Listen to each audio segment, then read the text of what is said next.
Здравствуйте, друзья! Сегодня будет очень интересное видео про так называемую принудительную вакцинацию с документами, указами, постановлениями, разъяснениями Роспотребнадзора и решениями судов. Да. Я тут вот провел для себя такое небольшое бумажное расследование, изучив вот такой вот ворох бумаг, и сделал просто потрясающие выводы. Смотрите до конца, будет очень интересно, я вас уверяю, я такого еще не видел. Дело будет касаться так называемой обязательной вакцинации. Почему так называемой, увидите в этом видео. Ну и так, после выхода постановления главного государственного санитарного врача по городу Москве от 15 июня 2021 года номер 1 о проведении профилактики прививочных профилактики прививок отдельным группам граждан по эпидемиологическим показаниям. Прокатилась волна различных указов во многих регионах. Но сейчас же дело касаться будет в основном Ивановской области, потому что вышла статья московского комсомольца. Вот такая вот. В российском регионе непривитых обязали делать платный ПЦР-тест каждые 4 дня. Как стимулирует вакцинацию в Ивановской... Как стимулирует вакцинацию в Ивановской области? Название статьи, да. Ивановская область решила вырваться вперед всех регионов в борьбе с коронавирусом. Указом губернатора непривитые сотрудники предприятий каждые 4 дня будут обязаны сдавать ПЦР-тест, чтобы подтвердить отсутствие у себя ковида. Оплатить за него жителям придется из собственного кармана. Московский комсомолец выяснил, как относятся ивановцы к этим мерам, а также мнение юристов, правомерно ли это новшество. С 1 июля это правило должно коснуться работников гостиничного бизнеса Ивановской области, с 15 июля еще ряд отраслей: пассажирского транспорта, водного, внутреннего транспорта, АЗС, розничной торговли и общепита. Однако, как выяснил МК, московский комсомолец, такое обязательное ПЦР-тестирование уже касается работников практически всех организаций. Из приказа по одному из предприятий, который прислала жительница Иваново, следует, что эта мера относится к тем конторам, в которых менее 60% от общего числа сотрудников, осуществляющих свои обязанности с личным присутствием на рабочем месте, прошли полный курс вакцинации. Важное уточнение из указа губернатора, согласно которому выпущен приказ: тестирование осуществляется на коммерческой основе, в том числе за счет средств работника. Местные соцсети кипят и так далее, и так далее. И тут статья, если что, оставлю ссылку, можете почитать. Так вот, согласно этого всего, как прочитал, начал изучать документы, указы, постановления, разъяснения Роспотребнадзоров, нашел решение судов и все такое. Это очень интересно. Получилось просто гениально. На самом деле получились очень замечательные выводы. А вот давайте-ка теперь изучим указ губернатора по Ивановской области от 15 июня 2021 года номер 89 УГ о внесении изменений в указ губернатора Ивановской области от 17.03.2020 года. Это важно, кстати, номер 23, о введении на территории Ивановской области режима повышенной готовности. Пометочки себе сделали уже, да? Дата подписания указа 15 июля 2021 года, опубликован 15 июля 2021 года, вступает в силу с 1 июля. Так вот, да, сразу первое сравнение у нас идет. Постановление главного государственного врача санитарного Москвы от 15 июня 2021 года. Дата публикации и дата подписания указа 15 июня 2021 года губернатора Ивановской области. А это значит, что этот указ быстро делался на коленке, на скорую руку, или на кривую ногу. Либо губернатору Ивановской области было уже известно, что выйдет тот самый пресловутый указ главного государственного санитарного врача Москвы. И указ этот уже подготовлен был заранее. И после выхода этого указа быстренько подписан и опубликован. Ну, давайте разбираться все-таки, что же это за указ, и является ли этот указ, как говорится, документом, который объявляет так вынужденную обязательную вакцинацию на этих предприятиях, или на самом деле нет. Это очень интересно, поверьте. Сейчас изучим, сделаем для себя пометочки, запомним. Потому что вот этот workbook надо все соединить в единое целое, и получается очень интересная картина. Уверяю, очень интересно. Да, документы, может, сложно смотреть все это, но досмотрите до конца. Выводы потрясающие. Так, указ. В соответствии с федеральными законами от 21.12.94, там 99-го, это все со старыми законами о санитарно-эпидемиологическом благополучии населения, и указом президента от 2.04.2020 года, номер 239, о мерах обеспечения санитарно-эпидемиологического благополучия населения на территории Российской Федерации в связи с распространением новой коронавирусной инфекции, о продлении действия мер по обеспечению санитарно-эпидемиологического благополучия населения в субъектах Российской Федерации в связи с распространением коронавирусной инфекции с учетом динамики санитарно-эпидемиологической ситуации постановляю внести в указ губернатора Ивановской области от 17.03.20 номер 23 о введении ДДД пункт номер 10 под пунктом 14 следующего содержания. Обеспечить допуск к использованию профессиональных служебных обязанностей с личным присутствием на рабочем месте на основании отрицательных результатов лабораторного исследования материала на новую коронавирусную инфекцию методом ПЦР, либо тестируем на отсутствие антигена SARS-CoV-2, осуществляющийся на коммерческой основе, в том числе за счет средств работника не реже одного раза в 4 календарных дня. Следующей категории работников: гостиничного бизнеса, санитарно-курортной организации, сфер пассажирского транспорта, автомобильный транспорт, внутренний и водный транспорт, автозаправочных станций, общественного питания, предоставляемых услуг в сфере туризма, розничной торговли, предприятий, организаций сфер экономии. Вот это тоже опять важно. Предприятий, организаций сфер экономической деятельности. То есть под это даже уже не без конкретики, да, под это может попадать любая организация, они все сферы экономической деятельности, в которой менее 60% от общего числа сотрудников осуществляют профессиональные служебные обязанности с личным присутствием на рабочем месте, прошли полный курс вакцинации против новой коронавирусной инфекции COVID-19, вызывая вирус SARS-CoV-2, с использованием вакцины, прошедшей государственную регистрацию, либо медицинскими документами, подтверждающими выявление антител, иммуноглобулина, выданные не ранее 1 января 2021 года. Так вот, все, как у СМИ кричат, новый указ губернатора, новый указ губернатора. Но по факту это не новый указ губернатора, а добавление в сам указ губернатора от 17.03.2020 года номер 23. То есть ровно тогда и ссылка идет на указ президента от 2.04.2020. То есть именно тогда, когда президент объявил режим самоизоляции и удаление сотрудников с сочной работы либо на удаленную работу, либо в оплачиваемый отпуск, то есть с сохранением заработной платы. Представляете себе? Вам говорят, что или вас уволят, или без сохранения заработной платы, но указ губернатора ссылается на тот его старый указ. И на указ президента, а он у нас есть. Указ президента номер 239 от 2 апреля 2004 года, как раз ссылается, на который этот указ губернатора, как оказывается, старый, не новый, который сейчас ввели, от 17.03. То есть как бы продляет он этот режим самоизоляции. И если вы хотите увидеть своих работников на очном присутствии на рабочем месте, то у вас должно быть больше 60 провакцинированных. Понимаете, да? Больше 60%. А если у вас менее 60%, действует вот этот указ от 17.03 и вот указ президента от 2 апреля 2020 года. Читаем.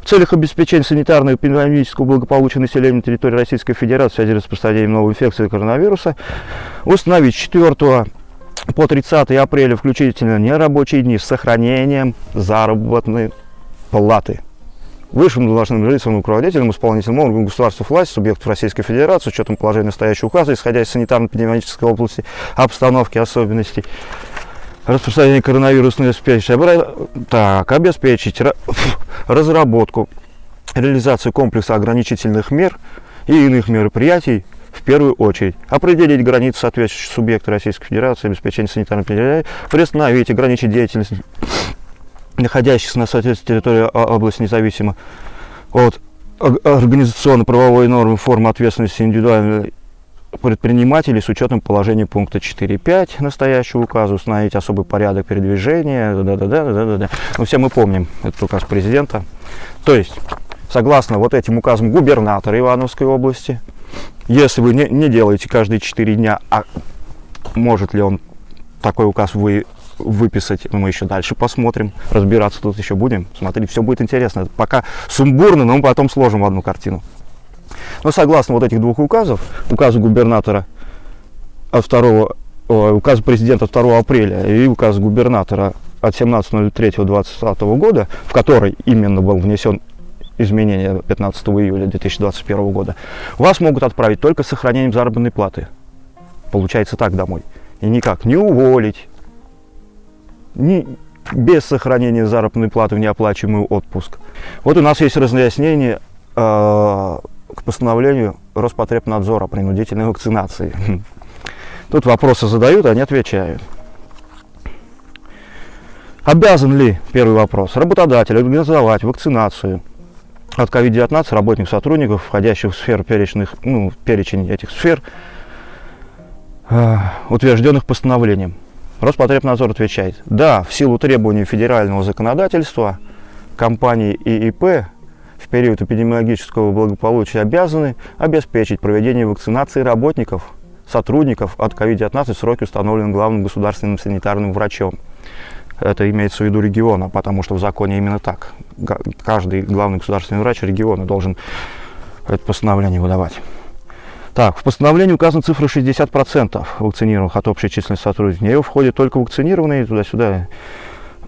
В 60% учитываются исключительно работников, которые прошли вакцинацию. Они могут быть привиты любой зарегистрированной вакциной. Оставшиеся 40% как раз учитывают тех, кто имеет временный медответ, переболевшие ковид и другие сотрудники усмотренной организацией. Пунктик главный. Какие основания предусмотрены законодательством для отстранения от работы сотрудника, отказавшегося от проведения профилактической прививки от COVID-19? Роспотребнадзор отвечает. Статья 76 Трудового кодекса РФ устанавливает, что в случаях, предусмотренных федеральными законами и иными нормативно-правовыми актами Российской Федерации, работодатель обязан отстранить работника от работы в соответствии с пунктом 6 части 1 статьи 52 федерального закона.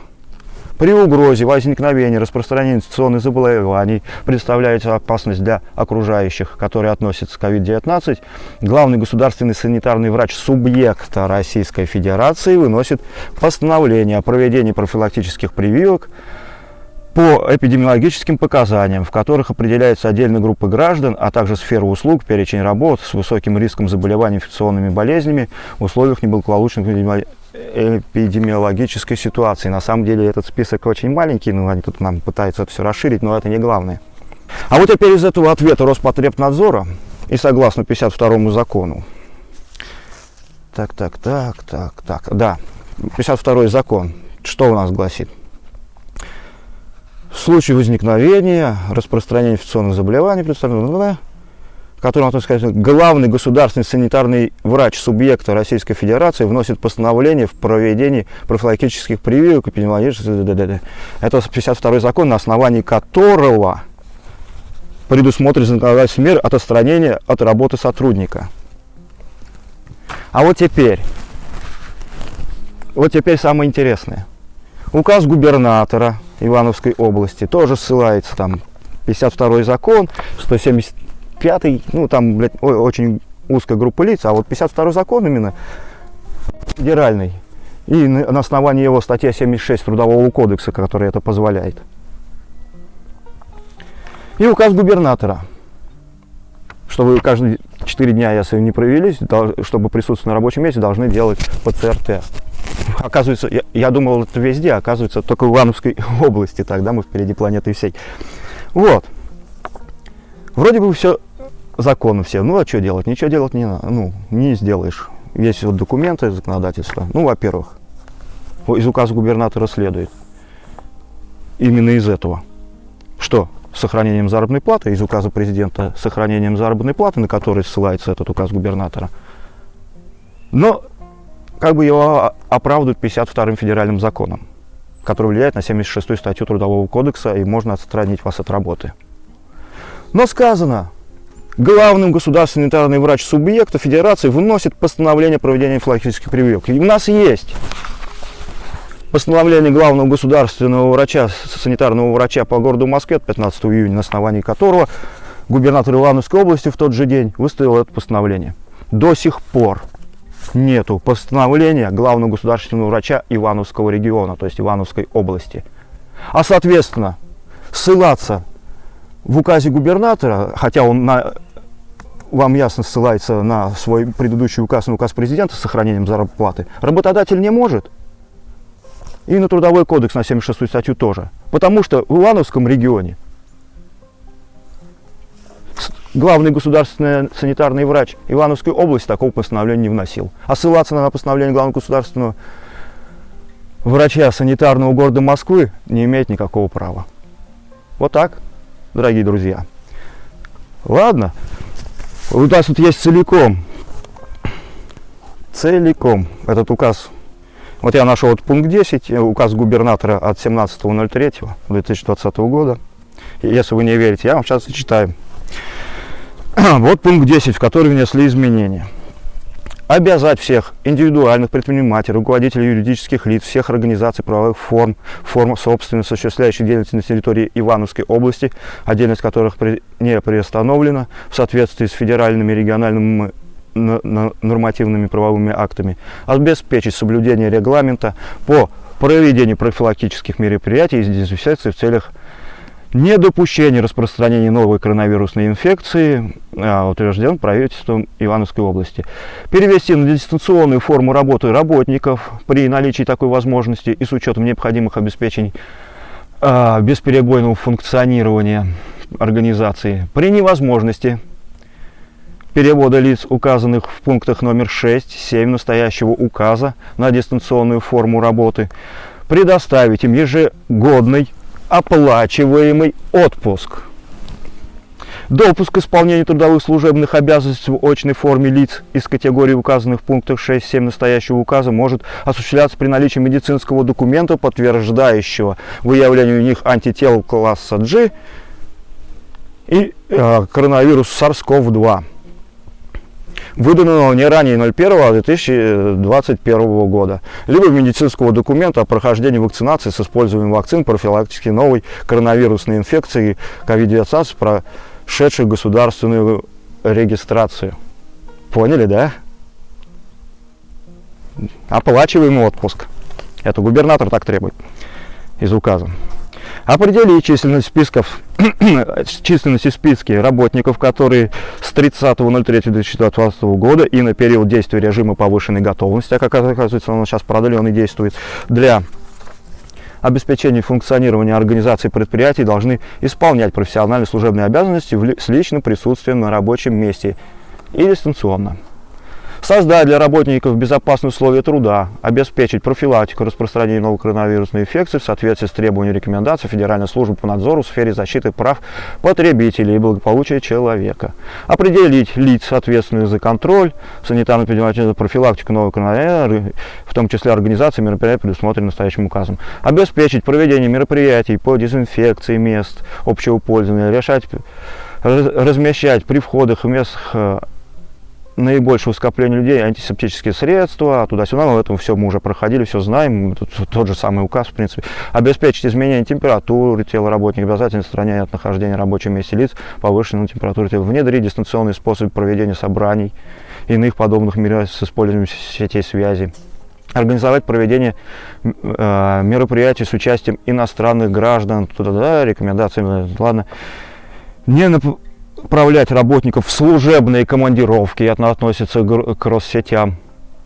Если требуете исполнения указа этого губернатора, а у нас сейчас все работники Россетей, по крайней мере МРСК-центра, центра и Приволжья, в постоянных командировках. Здесь практически никто не бывает, ездят перемещаться с жителями других регионов. Вот, это тот же самый указ. Не направлять работников в служебные командировки за исключением крайней необходимости. Оказывать работникам, указанным в подпункте 10.2 пункта 10 настоящего указа, содействие в обеспечении соблюдения режима самоизоляции. Содействие надо указывать. При поступлении запроса Управления Федеральной службы по надзору в сфере защиты прав потребителей в Ивановской области незамедлительно предоставлять информацию о всех контактах заболевших, участвовать в информировании населения о мерах противодействия распространению в Ивановской области новой. Вот рассказывать про прививочки там коронавирусной инфекции. И вот дополнен этот пункт 10.14. Обеспечить допуск к исполнению профессиональных служебных обязанностей с личным присутствием на рабочем месте на основании отрицательных результатов лабораторного исследования материала на новую коронавирусную инфекцию COVID-19 методом ПЦР-теста, либо тестирования на отсутствие антигена SARS-CoV-2, осуществляющих на коммерческой основе, в том числе за счет средств работников, не реже одного раза 4 календарных дня следующей категории работников гостиничного бизнеса, да, это я уже вам зачитывал, предприятий, организаций иных сфер экономической деятельности, в которых менее 60% от общего числа сотрудников, осуществляющих профессиональные служебные обязанности личным присутствием на месте. Вот. А вот теперь смотрите. То есть обеспечить самоизоляцию с оплачиваемым отпуском. Или чтобы хотите, чтобы ваш сотрудник присутствовал на месте, либо он сам хочет там, да, чтобы он присутствовал на месте. Типа делайте каждые 4 дня ПЦР-тест. Тогда он у вас будет присутствовать. Если в данный момент у вас в организации нет 60% привитых. То есть вас не заставляют там прививаться, это вот на данный момент у вас есть. Вы или так делаете, или так, согласно этого закона от 17.03.2020 года. Обеспечить им сохранением зарплаты отпуск, обеспечить удаленную работу, если это возможно. Получается, губернатор никого не принуждает, и в указе вообще об этом ничего нету. Работодатель ссылаться на него не может, потому что на этот указ и отправлять вас в неоплаченный отпуск согласно 76 статьи Трудового кодекса, который ссылается на 52-й федеральный закон, а в котором должен быть постановление главного санитарного врача региона, то есть Ивановской области. Интересно, да? Так, а все говорят, вплоть до увольнений, пугают, бумажками показывают, там люди увольняются, и люди неоплаченный отпуск запугивают. На основании чего? Ни на постановлении губернатора это нет. Роспотребнадзор, согласно только 52-го ФЗ, он может это сделать, но нужно постановление санитарного врача региона, а этого тоже нету. Ничего нету. А самое главное и самое интересное, все говорят, ну в судах вот ничего не будет. У меня есть решение суда. Да-да, товарищи, решение суда. Правда, это января 2021 года, но это уже действовал тот же режим повышенной готовности по всей стране. Та же инфекция уже почти год длилась, полгода как минимум. О неправомерности возложения требований по вакцинации сотрудников на работодателя. Краткое содержание есть. Решение арбитражного суда Свердловской области от 19 января 2021 года по делу номер А60-55-263/2020. Апелляционная инстанция, некоторые выдержки из нее и вывод обслуживания. Вот, собственно, само. Арбитражный суд Свердловской области именем Российской Федерации. Решение. Резолютивная часть решения объявлена 18 января 2021 года, полный текст решения изготовлен 19-го. Арбитражный суд Свердловской области в составе судьи Ивановой при проведении протокола судебного заседания секретарем судебного заседания Бабковой рассмотрел судебное дело по заявлению общества с ограниченной ответственностью Element Trade. Далее заявитель к территориальному отделу управления Роспотребнадзора Свердловской области в Чкаловском районе города Екатеринбурга, в городе Павловской и в Сысердском районе, туда-сюда, и мы не будем тут зачитывать. Далее заинтересованное лицо, туда-сюда, о признании действий пункта номер 1 предписания 66, 15, 14, 12. Вот.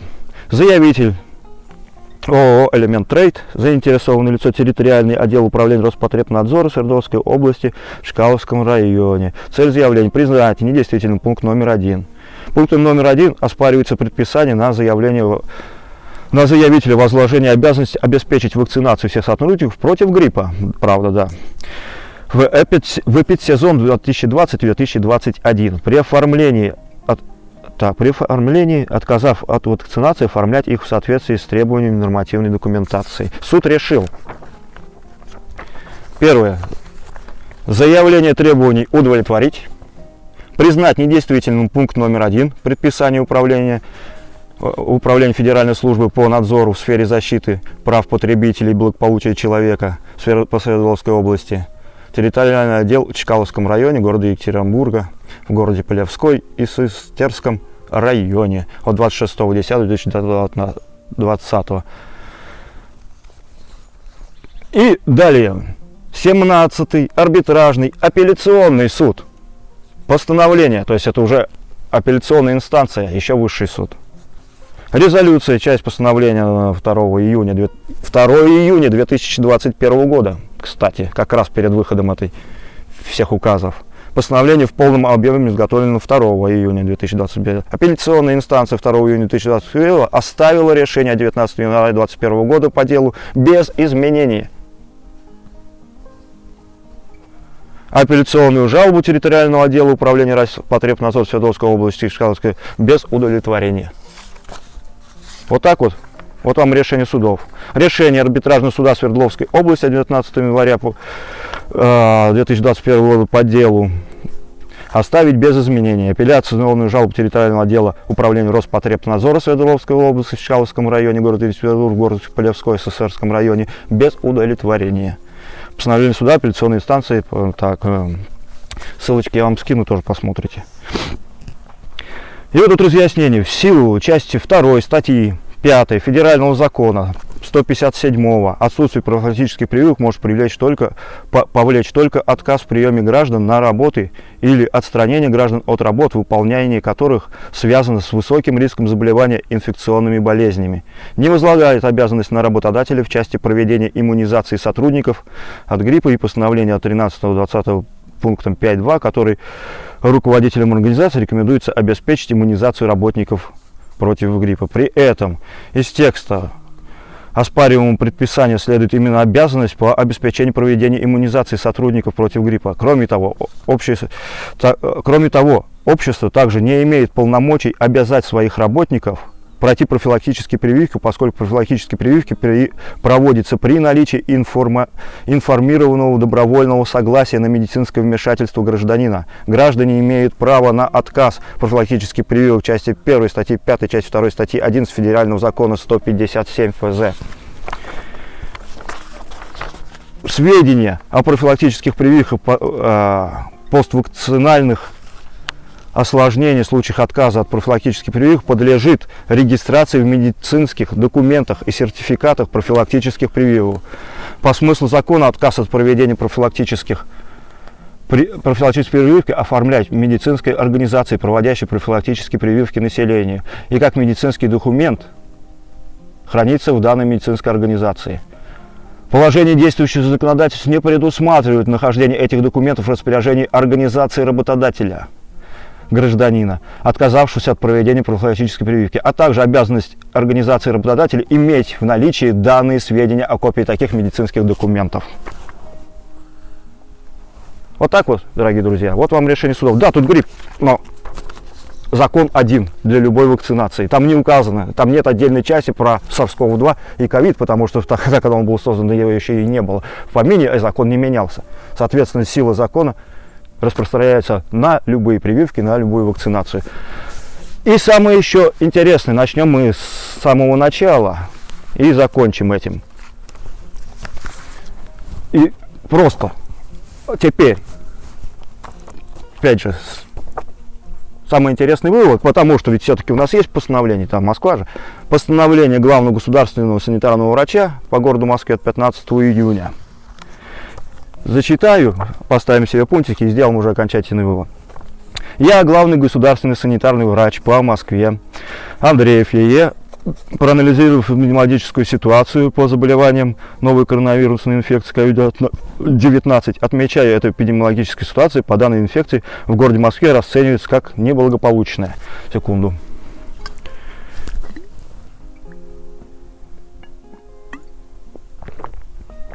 Спонсором нашего выпуска сегодня сок гранатовый. Производство Саховско-Самойский.